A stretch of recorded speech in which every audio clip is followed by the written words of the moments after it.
होली खेले मसाने में, होली खेले मसाने में, काशी में खेले घाट में खेले, काशी में खेले घाट में खेले, खेले आखड़ मसाने में, होली खेले मसाने में, होली खेले मसाने में, होली खेले मसाने में। तन में भस्म लगाए शंकर, भेष बड़ा अड़भंगा है, भेष बड़ा अड़भंगा है, भेष बड़ा अड़भंगा है। होली खेले मसाने में, होली खेले मसाने में। ओम नमः शिवाय। उमापति शंकर भगवान की जय। जय श्री गणेश। प्रिय भक्तगणों, आज फाल्गुन माह शुक्ल पक्ष की द्वादशी तिथि है और आज शिव जी की प्रिय मसान होली है। यह मसान होली पूरी तरह से भगवान शिव को समर्पित है, जो शमशान भूमि पर शासन करने वाले देवता हैं। तो आज इस दुर्लभ संयोग पर आप श्रवण करेंगे मसान होली, जिसे भस्म की होली भी कहते हैं। इसकी बड़ी ही दुर्लभ पौराणिक कथा। यह कथा शिव पुराण में वर्णित है। पापों को भस्म करने वाली तथा सुख समृद्धि सौभाग्य देने वाली चमत्कारी दुर्लभ कथा है। प्रिय भक्तों, कथा को सुनने से पहले आप जानेंगे कि मसान होली क्या है। पूरे विश्व में भारत का काशी ही इकलौता ऐसा शहर है जहां मसान की होली अर्थात चिता की राख में होली खेली जाती है। महाशमशान मणिकर्णिका घाट पर हर हर महादेव के नारे गूंजते हैं। इस अवसर पर देवादिदेव महादेव के भक्त चिता भस्म की होली खेलते हैं तथा एक दूसरे पर भस्म अर्पित करके सुख समृद्धि वैभव संग शिव जी का आशीर्वाद पाते हैं। मसान की होली इस बात का संदेश देती है कि शिव ही अंतिम सत्य है। शिव पुराण और दुर्गा सप्तशती में भी मसान होली का वर्णन किया गया है। प्रिय भक्तगणों, पुराणों में कहा गया है कि रंग भरी एकादशी के दिन भगवान शिव जी माता पार्वती का गौना कराकर उन्हें काशी लाते हैं तथा उनके आने की खुशी में वे महाशमशान में चिता के भस्म से अपने गणों के साथ होली खेलते हैं। रंग भरी एकादशी या आम लकी एकादशी के अगले दिन भस्म होली या मसाने की होली खेली जाती है। मसान की होली की शुरुआत काशी के मणिकर्णिका घाट पर भोलेनाथ ने भूत प्रेत यक्ष गंधर्व और प्रेत के साथ चिता की राख में भस्म की होली खेली थी। काशी में मसाने की होली की यह परंपरा चली आ रही है। काशी की मसान होली बड़ी ही अनोखा और अद्भुत त्योहार है। यह त्योहार मृत्यु पर विजय का प्रतीक माना जाता है। ऐसी मान्यता है कि भगवान शिव ने मृत्यु के देवता यमराज को पराजित करने के बाद इस घटना को यादगार बनाने के लिए बनारस के लोग हर साल मसान की होली खेलते हैं। प्रिय भक्तगणों, आम तौर पर मणिकर्णिका घाट पर लोग अपने परिजन को अंतिम विदाई देते हुए नजर आते हैं, लेकिन आज के दिन इस घाट का अलग ही नजारा देखने को मिलता है।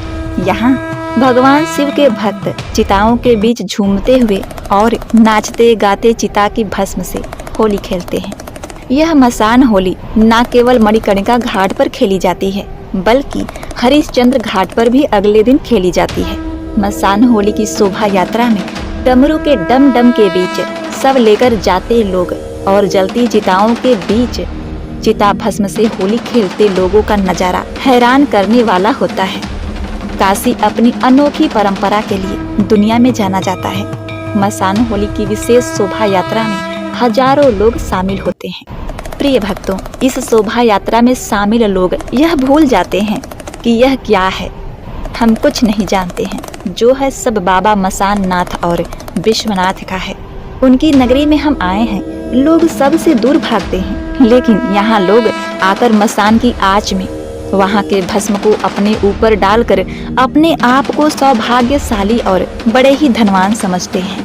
पौराणिक कथा के अनुसार राख या भस्म भगवान शिव के लिए अत्यधिक पवित्र और पसंदीदा चीज है। नागा, साधु और अघोरी मणिकर्णिका घाट पर इकट्ठा होते हैं। उत्सव की शुरुआत मणिकर्णिका घाट के बाद बाबा शमशान नाथ मंदिर में भव्य आरती के साथ होती है। भक्त डमरू की लयबद्ध ध्वनि के साथ शिवलिंग पर भस्म लगाते हैं। इस घटना के दौरान ऊर्जा स्पष्ट रूप से तीव्र हो जाती है। यह मसान होली देखने के लिए देश विदेश से दूर दूर से लोग काशी आते हैं और इसी दिन से होली की शुरुआत हो जाती है। भगवान शिव बड़े ही सुंदर हैं तो बड़े भद्दे और बदसूरत भी। अगर वो सबसे बड़े योगी व तपस्वी हैं तो सबसे बड़े गृहस्थ भी हैं। वह सबसे बड़े अनुशासित भी हैं तो पूर्ण स्थिर भी। इस दुनिया में देवता, दानव, राक्षस सहित हर तरह के प्राणी उनकी उपासना करते हैं। तो इसी बात पर भगवान शिव को नमन करते हुए आइए श्रवण करते हैं बड़ी ही दिव्यमयी मसान होली की पौराणिक कथा। शिव पुराण के अनुसार जब भोलेनाथ माता पार्वती को गौना कराकर वापस कैलाश ले जा रहे थे, तब भगवान शिव जी के गण और देवताओं ने फूल और रंगों से होली खेली, किंतु शमशान में स्थित दूत और भूत, अघोरी और प्रेत आत्माएं इस खुशी से वंचित रह गए थे। तब शिव जी ने आमलकी एकादशी के अगले ही दिन गाजे बाजे के साथ उनका दुख दूर करने के लिए शमशान पहुंच गए और जलती चिताओं के बीच राख से होली खेली। उसी समय महादेव जी को एक बार बिना कारण एक चिता को प्रणाम करते देखकर माता पार्वती ने पूछा, हे प्रभु, आप किसको प्रणाम करते हैं? शिव जी ने पार्वती जी से कहा कि हे देवी, जो मनुष्य एक बार राम राम कहता है उसे मैं 3 बार प्रणाम करता हूँ। इसके बाद पार्वती जी ने शिव जी से पूछा, तो प्रभु, आप शमशान में क्यों जाते हैं और ये चिता की भस्म शरीर पर क्यों लगाते हैं? उसी समय वहां एक शव अंतिम संस्कार के लिए लाया गया। लोग राम नाम सत्य है कहते हुए शव को ला रहे थे। शिव जी ने कहा, देखो पार्वती, इस शमशान की ओर जब लोग आते हैं तो राम नाम का स्मरण करते हुए आते हैं। इस शव के निमित्त से कई लोगों के मुख से मेरा अति प्रिय दिव्य राम नाम निकलता है। उसी को सुनने मैं शमशान में चला आता हूँ और इतने लोगों के मुख से राम नाम का जप करवाने में माध्यम बनने वाले इस शव का मैं सम्मान करता हूँ, इसे प्रणाम करता हूँ और अग्नि में जलने के बाद उसकी भस्म को अपने शरीर पर लगाता हूँ। राम नाम बुलाने वाले के प्रति मुझे इतना प्रेम है।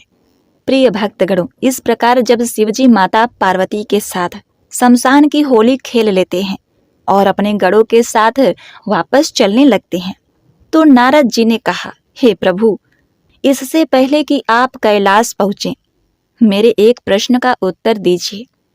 मैं इससे बहुत ही विचलित हो रहा हूँ। तब भगवान शिव ने कहा, हे नारद, तुम्हें तनिक भी प्रतीक्षा नहीं हो रही है तो कोई बात नहीं, अभी पूछ लो तुम क्या पूछना चाहते हो। तब नारद जी बोले कि हे भोलेनाथ, धरती लोक पर काशी में लोग हर हर महादेव कहते हुए चिता के भस्म को अपने ऊपर लेपते हुए शिव शिव कहते हैं, आपका इतना चर्चा क्यों करते हैं? तब शिव जी बोले, देखिए नारद मुनि, ये सवाल का जवाब आपको धरती लोक में ही मिलेगा। आप धरती लोक में जाकर पूछिए। नारद जी को भगवान भोलेनाथ ने कहा, आप इंसान का रूप लेकर जाएं और वहां जिस प्राणी का बच्चा आपको दिखाई देगा आप उसी से पूछिएगा। नारद जी बोले, ठीक है। नारद जी धरती लोक में मानव रूप धारण करके उतरे और सबसे पहले उन्होंने एक कौवे के बच्चे को जन्म देते हुए देखा। नारद जी कौवे के बच्चे के पास जाकर उसके कान में पूछें कि धरती लोक में हर हर महादेव इतना क्यों कहते हैं। इतना पूछते ही कौवे का बच्चा मर गया। नारद जी बहुत दुख करने लगे। तब वे शिव जी के पास गए और बोले, हे देवाधिदेव महादेव, शिव जी, जैसा आप बोले थे हम वैसा ही किए, लेकिन कौवा का बच्चा तो मर गया, अब हम किससे पूछें? तो भगवान भोलेनाथ ने कहा कि नारद जी, आपको इस सवाल का जवाब धरती लोक में ही मिलेगा, आप धरती लोक में ही जाकर पूछिए। अब नारद जी फिर धरती लोक में मनुष्य रूप में गए। इस बार उनको कुत्ता का बच्चा पैदा होते हुए दिखा। जब उन्होंने कुत्ते के बच्चे के कान में पूछा कि लोग महाशमशान में चिता की राख से होली खेलते हुए हर हर महादेव इतना क्यों कहते हैं, तभी कुत्ता का बच्चा भी मर गया। यह देखकर नारद भी बहुत निराश हो जाते हैं। वे शिव जी के पास दोबारा जाते हैं और उनसे पूछते हैं कि शिव जी, आप जो बोले थे हम वैसा ही किए, लेकिन इस बार फिर कुत्ता का बच्चा भी मर गया। तब क्या करें? शिव जी बोले कि इस सवाल का जवाब आप धरती लोक में ही ढूंढिए, वहीं आपको जवाब मिलेगा। तब नारद जी फिर एक बार बड़ी आशा के साथ धरती लोक में प्रवेश किए। इस बार उनको एक गाय का बच्चा जन्म लेते हुए दिखाई दिया। नारद जी वहां गाय के बच्चे के पास जाकर पूछें कि लोग चिता के भस्म से होली खेलते हुए हर हर महादेव शिव शिव क्यों कहते हैं? यह सुनते ही गाय का बच्चा भी वहीं मर गया। नारद जी बहुत निराश हो गए और बहुत ही मन विचार करने लगे कि हम जिससे भी पूछते हैं कि लोग हर हर महादेव शिव शिव इतना क्यों कहते हैं, इतना पूछने पर वही लोग मर जा रहे हैं। अब हम इस सवाल का जवाब शिव जी से ही पूछेंगे। नारद जी भगवान शिव के पास गए और भगवान शिव से फिर कहने लगे, हे भोलेनाथ, मेरे इस सवाल का जवाब आपको देना ही पड़ेगा। नारद जी बोले कि हम जिसे भी पूछते हैं वह मर जाता है। शिव जी बोले, नारद जी, इस बार आपको निराश नहीं होना पड़ेगा। आप जाकर दोबारा धरती लोक में ही पूछिए, वहीं आपको जवाब मिलेगा। इस बार आप निराश नहीं लौटेंगे। प्रिय भक्तों, नारद जी बहुत आशा और विश्वास के साथ दोबारा धरती लोक में कदम रखें। इस बार उनको एक महल में राजा का बेटा जन्म लेते हुए दिखाई दिया। राजा को पुत्र बहुत सालों के बाद पैदा हुआ था। कम से कम 5-10 साल के बाद उसका एक पुत्र हुआ था। इसलिए राजमहल में बहुत भीड़ और बहुत धूमधाम चहल पहल थी। सभी लोग राजा के बेटे को देखने के लिए इच्छुक थे। राजा के दरवाजे पर सैनिक पहरा दे रहे थे। तब नारद जी एक ऋषि मुनि का रूप धारण करके राजा के महल के पास पहुंचे और दरवाजे पर आए। नारद जी जो ऋषि मुनि का रूप धारण करके आए थे, वह सैनिक से पूछे, सैनिक जी, राजा के महल में इतनी भीड़, इतनी हलचल क्यों है? सैनिक बोले कि आपको नहीं पता कि राजा का बेटा बहुत सालों के बाद हुआ है, इसीलिए इतनी भीड़ है। अब नारद जी रूपी ऋषि मुनि बोले कि क्या मैं भी राजा के बेटे को देख सकता हूँ? मुझे भी उसको देखना है। सभी सैनिक ऋषि मुनि को मना करने लगे और वहां से जाने के लिए कहने लगे। ऋषि मुनि नहीं माने और वहीं पर खड़े हो गए। सैनिक विवश होकर महाराज को बुलाए और बोले, महाराज, आपके दरबार में एक ऋषि मुनि आए हैं और वे बच्चे को देखने के लिए बहुत जिद कर रहे हैं। अब देखिए, वह राजा जल्दी से आए और ऋषि मुनि से बात किए। ऋषि मुनि बोले कि राजन, हमको आपके बेटे को देखना है। अब इस पर राजा मान गए और राजा ने उन्हें अपने बेटे को दिखाने की अनुमति दे दी। जब राजा और ऋषि मुनि एक साथ बच्चे के कमरे में पहुंचे, तब ऋषि मुनि बोले कि राजन, हमको इस बच्चे से थोड़ी देर बात करनी है। यह सुनकर राजा चौंक कर बोले, ऋषिवर, यह बच्चा तो अभी 2 घंटे पहले ही हुआ है और इसको आपसे क्या बात करनी है? ऋषि मुनि रूपी नारद जी बोले कि देखिए राजन, हम इस बच्चे की तलाश में यहाँ पर आए हैं। हमको इसके कान में कुछ कहना है। अब राजा बहुत सोचने के बाद बोले, ठीक है ऋषिवर, आप इस बच्चे से अकेले में बात कर सकते हैं। अब राजा अपने सैनिक और सभी लोगों के साथ कमरे से बाहर निकल गए और कमरे का दरवाजा बंद कर दिया। अब देखिए, इधर नारद जी अपने असली रूप में आकर बच्चे के पास जाकर बच्चे के कान में बोले कि धरती लोक में लोग हर हर महादेव क्यों कहते हैं, लोग शिव शिव क्यों कहते हैं? तब वह बच्चा उठकर बैठ गया और बोला कि नारद जी, आप यह सवाल जब हम कौवा का रूप में जन्म लिए थे उस समय हमसे पूछे थे। उस जन्म में हमको मुक्ति मिल गई।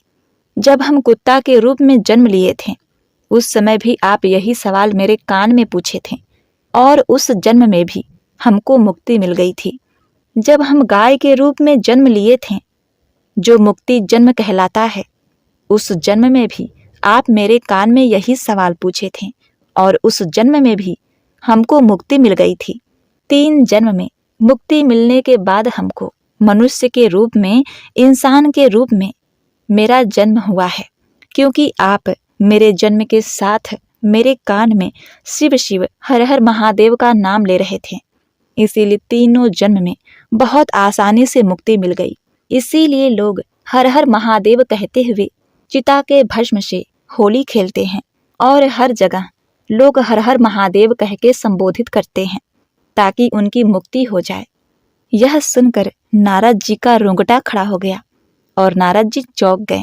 तत्पश्चात वे शिव जी के पास पहुंचे और उन्हें कोटि कोटि प्रणाम करते हुए उन्होंने कहा, हे प्रभु, आज मैंने भस्म की होली तथा हर हर महादेव का राज जान लिया।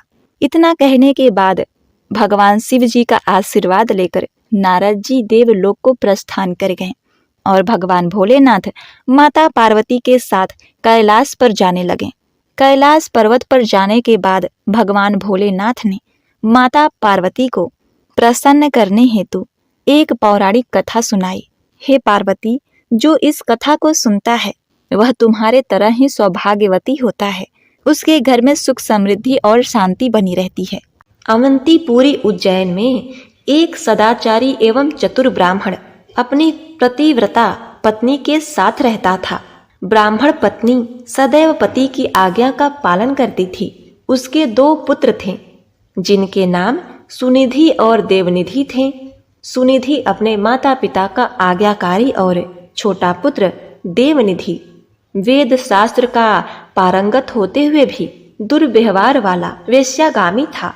पिता को जब अपने छोटे पुत्र देवनिधि के बुरे कर्मों की जानकारी हुई तो कई बार उसने गुप्त विरोध भी किया, परंतु देवनिधि ने अपने दुर्व्यवहार को नहीं छोड़ा। कई बार उसके परिवार वालों ने भी ताड़ना दी, परंतु देवनिधि अपने बुरे कर्मों से निवृत्त नहीं हुआ। किसी समय उस नगर के राजा ने देवनिधि के पिता पर प्रसन्न होकर अपने हाथ की अंगूठी दी। ब्राह्मण ने अंगूठी लाकर अपनी पत्नी को दे दी। उस अंगूठी को ब्राह्मण पत्नी ने सुरक्षित स्थान पर रख दिया, परंतु दुष्ट देवनिधि की दृष्टि उस अंगूठी पर पड़ी और उसने उस अंगूठी को चुराकर अपने प्रेयसी वेश्या को दे दिया। एक समय उसी वेश्या का नृत्य उस राजा के सम्मुख हो रहा था। उस वेश्या की अंगुली में अपनी दी हुई अंगूठी को देखते ही राजा ने पूछा कि यह अंगूठी तो मैंने ब्राह्मण को प्रदान की थी, तुम्हारे पास कैसे आ गई? राजा के इस प्रश्न से वेश्या चौंक सी गई और उसने बात करने की चेष्टा की। राजा ने जब दंडित करने की धमकी दी तो उसने बताया, हे महाराज, यह अंगूठी ब्राह्मण पुत्र देवनिधि ने दी है, जो मेरा अनन्य प्रेमी है। राजा ने वेश्या से अंगूठी ले ली और अपने किसी सेवक को सौंप दी। राजा ने दूसरे दिन ब्राह्मण को बुलवाया और कहा, हमने आपको जो अंगूठी दी थी, कृपा कर आप हमें लौटा दें। हमें आवश्यकता है, बाद में पुनः आपको लौटा दूंगा। ब्राह्मण ने घर जाकर अपने स्त्री से कहा कि जो अंगूठी मैंने तुम्हें दी थी उसको ले आओ। राजा ने मांगी है, बाद में लौटा दूंगा। ब्राह्मणी ने जहां अंगूठी रखी थी, पति की आज्ञा सुनकर उसे लाने गई, परंतु नहीं मिली। बहुत ढूंढने पर भी जब नहीं मिली तो ब्राह्मणी ने अपने पति से अंगूठी न मिलने की बात बताई। ब्राह्मण यह सुनकर कि अंगूठी खो गई है, बहुत दुखी हुआ और राजा से उसने अंगूठी खो जाने की बात कह दी। राजा ने अंगूठी के विषय में सारी बात सुनाई और प्रमाण स्वरूप ब्राह्मण को अंगूठी वापस कर दी। लज्जा से नतमस्तक होकर ब्राह्मण दुखी मन से अपने घर लौटा और अपनी पत्नी को ऊंची नीची बातें सुनाते हुए अपने पुत्र देवनिधि को घर से बाहर निकाल दिया।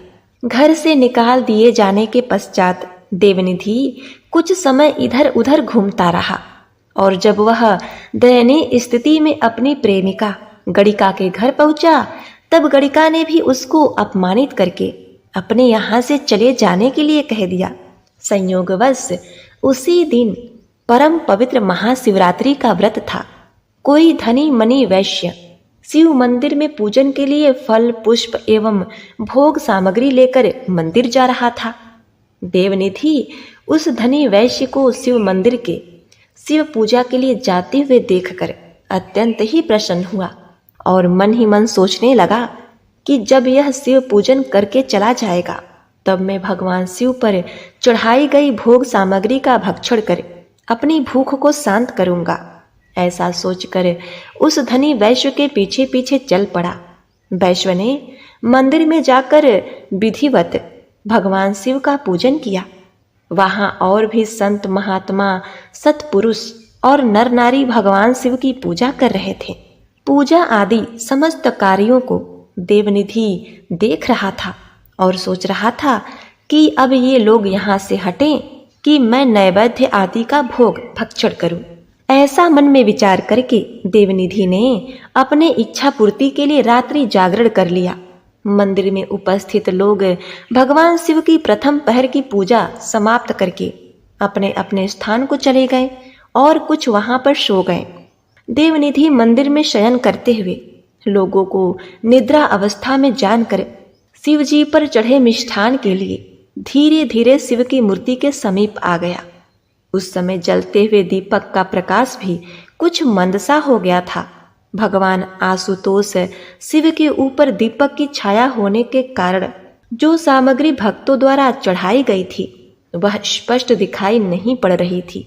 देवनिधि ने अपने उद्देश्य में सफल होने के लिए अपनी पगड़ी से थोड़ा कपड़ा फाड़कर बत्ती बनाकर टिमटिमाते हुए दीपक में उसे डालकर दीपक की रोशनी तेज की। उसके कारण अंधेरा दूर हो गया। अब उसने शिव जी पर चढ़ाई भोग सामग्री को ग्रहण किया और वहां से चल दिया। शीघ्रता के कारण वहां सोए हुए लोगों ने उसे देखकर चोर चोर कहकर आवाज लगाना शुरू कर दिया तो भयभीत हो वह वहां से भाग पड़ा।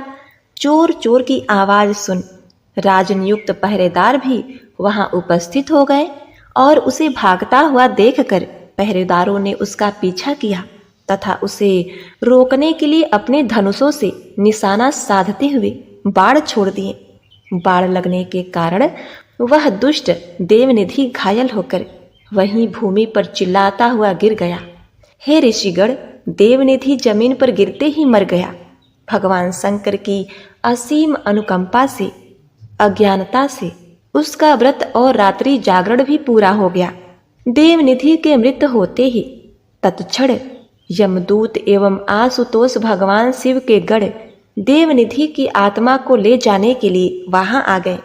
दोनों में वाद विवाद होने के फलस्वरूप शिवगणों ने यमराज से कहा कि इसे हम ले जाने आए हैं। यमगणों ने कहा कि नहीं, इसे हम ले जाने आए हैं क्योंकि इसने जन्म से लेकर आज तक पाप ही पाप किया है। यमगणों का उत्तर देते हुए शिवगणों ने कहा कि यह बहुत बड़ा पापी था, परंतु भगवान शंकर के व्रत एवं रात्रि जागरण से इस दुरात्मा के समस्त पाप नष्ट हो गए हैं। यमगण तथा शिवगण परस्पर विवाद करते हुए निर्णय हेतु यमराज के पास गए। धर्मराज यमराज ने दोनों गणों की बातों को सुनने के पश्चात अपने पार्षदों से कहा, निश्चित ही देवनिधि के समस्त पाप विनष्ट हो गए हैं। इस प्रकार दोनों तरह के दूतों को समझाकर यमराज ने शिवगणों को सादर नमस्कार किया और उस ब्राह्मण देवनिधि को जीवन प्रदान कर कलिंग देश का राजा बना दिया। देवनिधि को नमस्कार कर यमराज ने कहा, हे शिव भक्त, तू धन्य है जो शिव पूजन में तत्पर हुआ। देवनिधि कलिंग देश का राज्य पाकर अपने संपूर्ण देश की जनता को यह आज्ञा दी कि सभी देशवासी महाशिवरात्रि व्रत की पूजा तथा शिवालय में दीप प्रज्वलित करें। हे ऋषिगण, ऐसा सत्कर्म करने से देवनिधि ने भक्ति मुक्ति प्राप्त किया। इस व्रत का महात्म्य इतना उत्तम है कि अज्ञानतावश शिव पूजा करने पर भी भगवान शिव अपने भक्तों को भक्ति मुक्ति प्रदान करते हैं। जो प्राणी श्रद्धा भक्ति के साथ व्रत को करते हैं वे परम मुक्ति को प्राप्त करते हैं। देवनिधि ने स्वार्थवश ही दीपक को प्रज्वलित किया था, फिर भी उसे ऐसा सुंदर फल प्राप्त हुआ। जबकि सोच विचार कर विधि विधान के साथ भगवान शिव की प्रसन्नता के लिए जो दीपक प्रज्वलित करते हैं, भगवान शिव उसे अपना सर्वस्व प्रदान कर देते हैं। हे ऋषिगण, इस परम पवित्र व्रत के समान और कोई व्रत नहीं एवं भगवान शिव के समान दयालु और कोई देवता नहीं। हे ऋषिगण, जो भी कुछ आप लोगों ने व्रत के विषय में मुझसे पूछा था मैंने विस्तार पूर्वक वर्णन कर आप लोगों को सुना दिया। इस कथा के श्रवण मात्र से प्राणी क्षण मात्र में समस्त पापों से मुक्त हो जाता है, इसमें संशय नहीं है। तो बोलिए उमापति शिव शंकर भगवान की जय, भोलेनाथ की जय। ओम नमः शिवाय। हर हर महादेव।